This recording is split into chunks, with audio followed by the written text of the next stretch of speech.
Alright, tambuza video eno mbere nga ndukuwanga weruli. Olutalo sematalo lukyanyinyitira mu nkambi ya NRM wakati w'abayimbi Bebe Cool ne Eddy Musuuza. First and foremost, kankuzeeko emabega. Olutalo lwa Kenzo ne Bebe Cool terwakatandika kati. Abantu abazze bagoberera bano abayimbi ababiri oba abazze bagoberera music industry ye Uganda ojja kimanya nti Bebe Cool ne Eddy Kenzo they have never been friends at all. Newankubadde at some point beekaza olw'okuba nti balina kye baagala oyisaawo ne bakwatagana naye there is no chemistry whatsoever in between these two. Kulwaki abamu bagamba nti Bebe Cool yanyigira Eddy Musuuza olw'okutwala Rema n'amujja mu Gagamero. Simanyi oba yanyiga nti Rema yali muyimbi we oba yali saagala genda yeeyo naye gwe akategedde mu comment section mwe nkwagala bampita simple tambuza video ngenda ddukuviira ku ntono kwata bayiro n'olupapula utambule n'akasajja. Now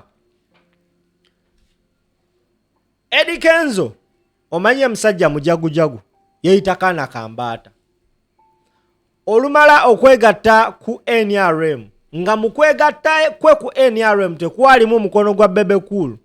Eddy Kenzo so a gap okutakinga over ekifo kya Bebe Cool mu NRM secretariat. Yasooka kukola ati Eddy Kenzo musajja mugezi yasooka n'afuna enkyala ye Nyamutoolo newankubadde nga abasinga batugamba Nyamutoolo bamumusimbako nga muti planted over there like chew. Eddy Kenzo olwalaba gap ewa Nyamutoolo n'amupolota n'amufuna n'amuteeka ewaka n'agenda ne waabwe n'akola emikolo awo n'aba nga ayingidde mu secretariat okuba nti yali asula oba ye yali alya minister ate nga minister wa NRM yamuyambanga ofuna contacts ezaamusembeza okumpi n'abanene. Awo kiba kitegeeza abajjirira okujja okutwala ekifo kya Bebe Cool. Ebimu ku bitaasanyusa Bebe Cool era ebbanga lyonna yonna Bebe Cool abadde alwana okulaba nga regaininga his post. Ojja kulaba nti events ezisinga Eddy Kenzo zaategese in the name of the NRM Bebe Cool tazaatendinze. First and foremost we yakola album ye eya Museveni kwaliko abayimbi bonna abali affiliated with the NRM. Bebe Cool didn't show up. That was a message being sent to you gwatana bategera kabadi. Tutuka mu campaign normally Bebe Cool ebbanga lyonna yonna yabadde akwasaganya ekya performance z'abayimbi mu campaign. Bamala nominatinga Museveni ng'alina okugenda ekkololo okwadressinga abawagizi be. Bebe Cool eyo diru n'agiscoopinga n'agitwala era ye yali in charge of booking artists.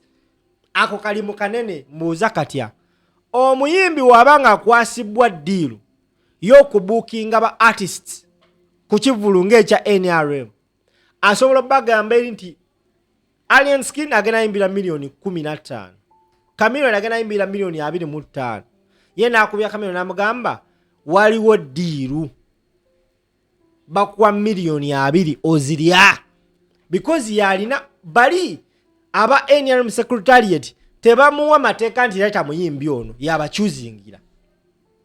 So asobola okuba ku buli muyimbi asobola okubaka ekiro nenyo milioni 5. Kyovola nti ojjalaba abayimbi banyi muyoola abagenda mu rallies ezo.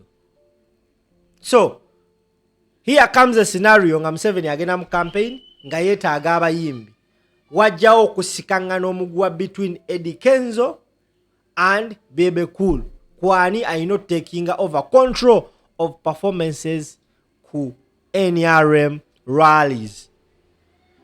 Kenzo aguza secretariat ekiteeso nti bannaye tugenda mu regions zino naye mulaba mutya nga tukozeseza abayimbi ba regions okuyimba because bali abantu bwe babamanyi. Bano bakimanya nti Eddy Kenzo yalinye mu mugaati. Ekiteeso kya Eddy Kenzo secretariat erabira ddala nga mutuufu nkulu because n'aba region bali beekalakaasa ne batwala gundi ya Kenzo. Era ojja kwegerereza campaigns ezasooka abayimbi be Kampala bali so bitter with Eddy Kenzo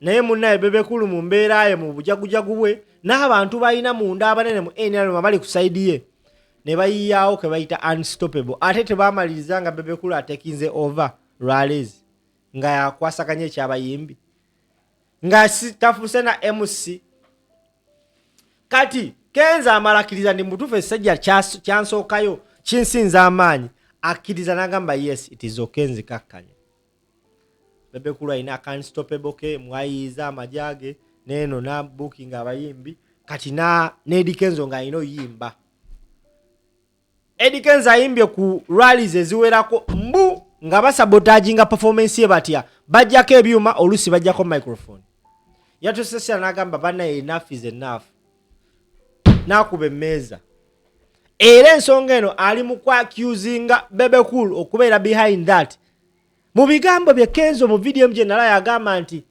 watuka ku stage ba bloggers abasasula NRM nabo bava ku stage tebagala mukwata naye Bebe Cool abeera ku stage nga bamukwata era yagamba kagenderere abantu abo basasulwa bagulibwa okukola ekyo kye bakola era byonna bino abiteeka ku muntu omu Bebe Cool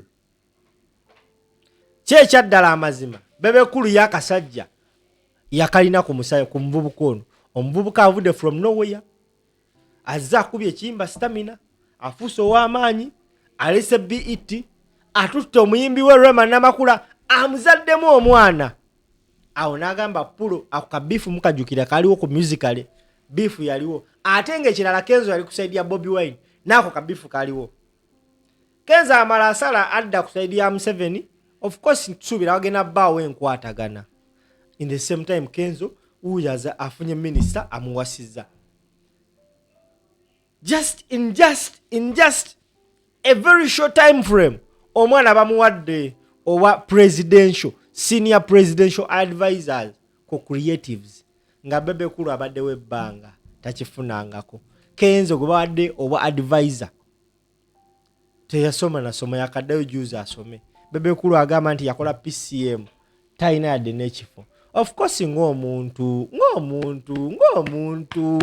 ofunamu akasajja kyendowooza ne Bebe Cool yafunamu akasajja n'agamba kana akasajja we tutakanguyira kagema kayinza otufuukira ekizibu nina amawulire genfuna mbu omukulu naye yaddayo kusoma era essaawa yonayona bamutikkira tuyinza obbeera awo nga naye afunye effeddene mu gavumenti gyensuubira nti tegenda kubaayo era wabanga asoma kusuubira nti agenda funa kifo kamusubye because gavumenti gye tugendamu yanjawulo ku gyabadde asuubira lwaki totambuza vidiyo eno bampita simple